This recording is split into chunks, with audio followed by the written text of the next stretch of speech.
So we're gonna be drumming up support everywhere. We love being back. Thank you. Coach, where you go? In this process, did you reach out to them or a present person to reach out to those? I did the reaching, but I didn't answer that. Let me say, the opportunity to get Coach Smith back here. I was in Northern Kentucky at a meeting and I got a call from my office saying, you need to call a certain individual who helped to facilitate the initial contact and that. But we're here today because I think a lot of people have contributed to help making this possible. One of those is Representative Derek Graham, who's here, been a loyal KSU supporter, has done a number of things. But there were other people whom I will not disclose who were involved in it, who helped to facilitate the meeting. And let me tell you, from the very first phone call that we had, it was pretty clear to me that we were on the same page, same direction. And my question to him, and I asked him quite a few minutes ago, are you really going to come? And so today we have John L. Smith here. Other questions? Yes, sir. Coach, just looking at your long background over where you've been in some gigantic programs, Right. programs that are kind of off the traditional map as far as college football fans maybe. How do you summarize just this journey that you've been on the Dallas years? Well, again, the reason you get into coaching is hopefully you can make a difference in a young man's life. Okay? Now, over the last 15 years or so, it turned into a little bit bigger deal. Like, how much money can I make now? You know, that's a big deal. Money has changed everything at Division I. It really has. It's made it, I mean, it's a business. That's the way it is. Having been in Division I for all of those years, I had an opportunity to go to a Division II school out in Colorado, at Fort Lewis, where I went to work for. The president there was actually my dean at the University of Idaho. She's a great lady. And the athletic director there was my athletic director at the University of Idaho. So I got to rejoin them. And I got to learn Division II football, which, as we all know, is a little bit different. Okay? Because again, none of us are on full ride scholarships. We're all contributing to our education, some portion. Okay? So it's great to get back into that realm, at least for me, and to open my eyes again to what football is really all about. These guys are playing for the right reasons. They're playing to get an education, and they're playing because they love the game. And so that is very, very refreshing to get back to and be a part of. And I'm thankful that I had the opportunity the last 3 years to get back and to understand that a little bit. But athletics, to me, to begin with, is an opportunity and should be an opportunity for young men to get an education, or young women, okay? And that's what it's all about. That's the biggest thing. So I'm excited to be, again, and I think the last 3 years have helped prepare me, you know, to be in the Division II program. Yes, sir. Did you get any guarantees on the amount of resources that you would be able to use, and how many scholarships were you told that you would have going into next year? Dr. Burst told me that the sky's the limit. In fact, he says it's just like Division I. There's no such thing as budget.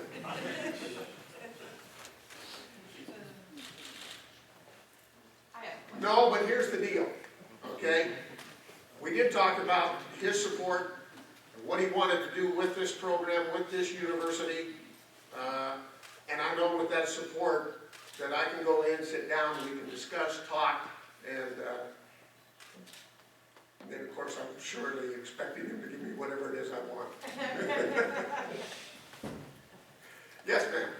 I really appreciate your talking about the success of students and them graduating, and that's the reason they're here.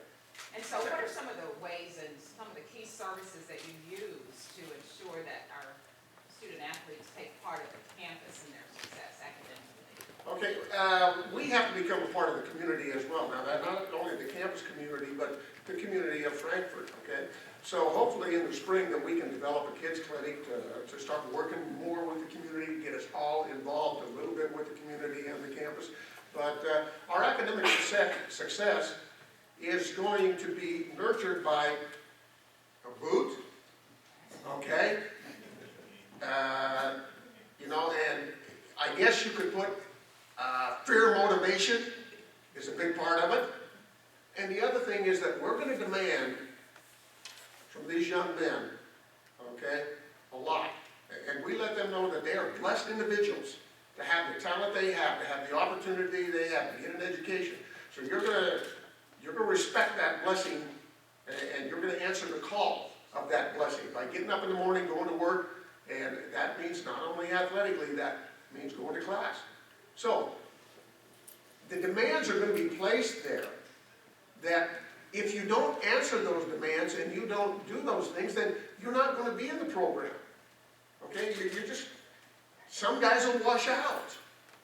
Okay, and that happens, and we hate to have divorce in our program. So we're gonna encourage everybody, like I said, with the boot or whatever it is we need to encourage them with, to make sure they stay in, get a degree, play the game, and do what is right. But we're gonna do what's right, and they will answer the demands. Because a lot of it to me is that, you know, if he knows what I expect, then he's gonna give it to me. Okay? If we expect him to get a degree, we expect him to be a member of this campus and a member of this community and to give back, then they'll do that. Yes, sir. As far as putting together your staff, have you already reached out to any individuals, or where are you kind of in that process? You know, I have reached out to, first thing is anytime that you leave a program, you've got certain loyalties to your people that were there. Okay? So the first people I talked to, of course, were my people at Fort Lewis College. And a few of may join us. And then from there, we'll go ahead and reach out. Now, I have several people within the state, in the Louisville area, a number of different players that have played for me, that I'm still making contact with and still talking to. And the first thing is to get this thing done, the press conference done, and then get on board and put together a staff. So I don't worry about that. There's no names to release to you yet. Yes, sir. What do you think is going to be the hardest challenge coming in and fielding a good football team?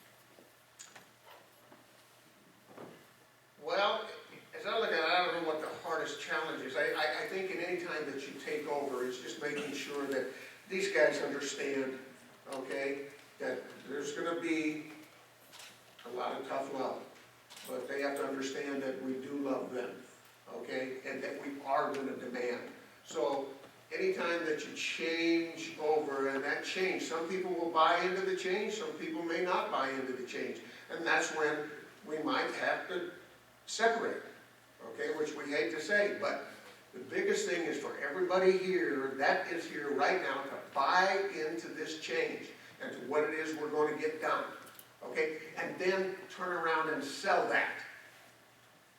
Biggest recruiter of people coming to our program, bigger than all of us, are these guys. And they're the ones that are going to sell the program. So making sure that that happens, that's probably the biggest challenge at this point, and just getting a lot, and we need a lot more people in the program. So again, we're going to go out and sell. We're going to make sure that we invite people to come, and we have to get our numbers up. Because right now our numbers are down. And we have great athleticism here. We just need to add to that. John, when you came to Kentucky, you went down on sort of changed football and stuff. Right. You've got some, Right. you're going to throw it around? Yeah, we're going to continue to throw it around. You know, and actually when I got to Louisville, it was really strange because I went to a meeting, I can't remember who it was, Boosters or whatever, and we'd line up in one back, and at that time we'd motion the back out. You know, and so I had somebody get up and ask me, Coach, don't you think when you motion that back, people know you're going to throw? I said, brilliant deduction. You know, yeah, we're going to throw the ball. Now we've added a new concept. It's called quarterback, being responsible for the quarterback and making sure that, you know, he's a running threat. Yes, but we're going to throw it around. We continue to do that. And again, as coaches, what we have to do is adapt to our personnel right now. We're going to try to develop that, and we are going to develop that and recruit to that, and recruit to our beliefs. But we may have to change a few things. If I've got 3 tight ends, And their players, you'll see us lining up with 3 tight ends and maybe running the ball a little bit. Okay? But gradually that change will take place and we'll run one back and throw it around. But there comes a point in any ball game, like I told our young man, there comes a point in any ball game that you have to run the ball to win. Okay? So, you know, if you're ahead by 55 and you have to run the clock out, you have to run it to win. And we hope to be in that situation a lot. Other questions? Coach Smith, Yes, sir. how would you be able to build upon some of the successes from this year's team? Over the past few years, the team's already been at the top of the conference as far as academics. Last year, or this past season, they were ranked, they're actually ranked number 5 now in total defense in Division II. I believe it's block kicks or block punts, they're number 1. And on the other, as far as blocks, they're number 3 in the country. They ended the regular season at number 1. Also, you had the hottest running back in the conference over the last 3 games. And you just mentioned you're going to throw the ball a lot more now. Right. So how will you actually be able to build upon the successes from this team? Okay, well, I think what we have to do definitely is anytime you're going through a program, don't look away from what has taken place there. Don't turn your back on any of those traditions. So we want to build on any tradition that has been, you know, that's a part of us. That's a part of the university. That is our history. So any of the traditions that we have here, we don't want to change those traditions. And the other thing is this, we have to go and identify, okay? And I've not really sat down and done that yet, which we're going to do in the process. And that's what I talked about coaching. Identify what we do good. What have they done well here in the past? So as we sit down and I evaluate not only the players returning, we have to evaluate, okay, what have we done good? Okay, and what haven't we, etc. And then go ahead and build on that and adapt. You know, that's part of coaching. You better be able to adapt to your players and to what they do good. So I think you'll see that. We're going to have to identify that and then build on the good things and get rid of the bad things.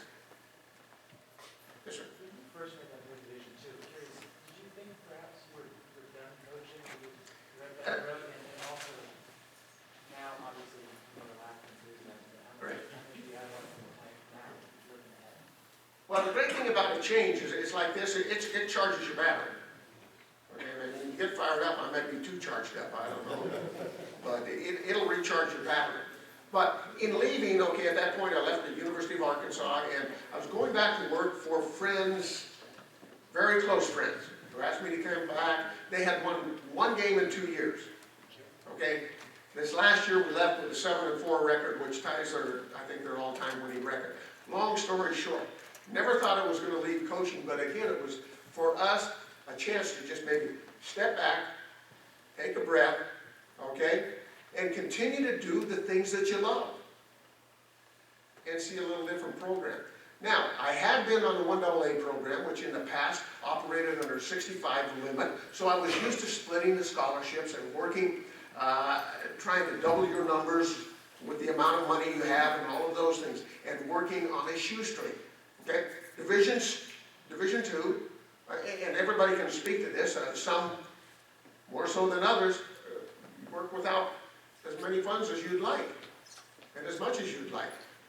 But that's just the way it is. And we find a way to get through, and we find a way to get it done. That's why I'm telling the community, we've got to get out and support you, and ask you for help. Support us. So, we've got to try and get more as far as the donation aspect. If that makes sense. Any other questions at all? Yes, sir. In this one, I guess the president can actually address this as well. There's been rumors out, I did hear the president say that the rumors about the dismantling are not true. However, there's still rumors out about Kentucky State Athletics becoming an NAIA program.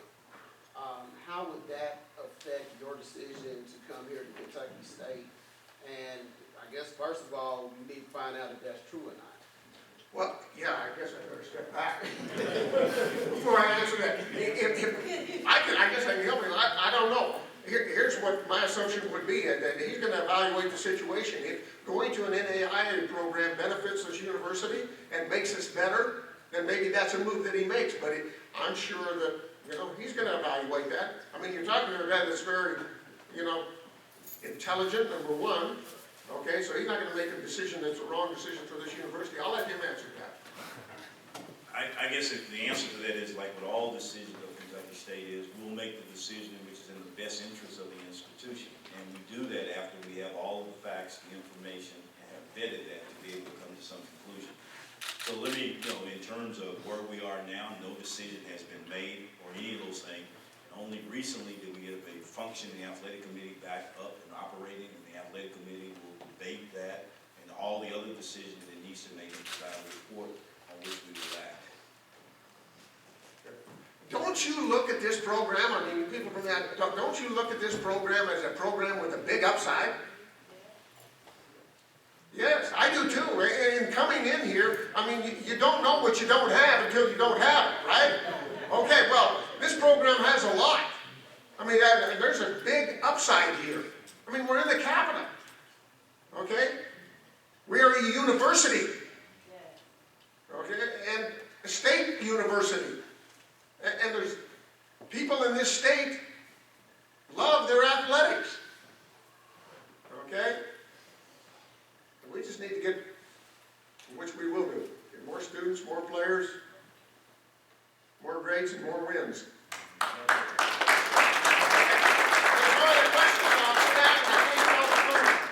Okay, let me close this out by thanking all of you for being here, and understand today starts a new tradition for thoroughbred football, and we're looking for some excitement, and we're looking for a stadium each time we go out there to be packed and filled.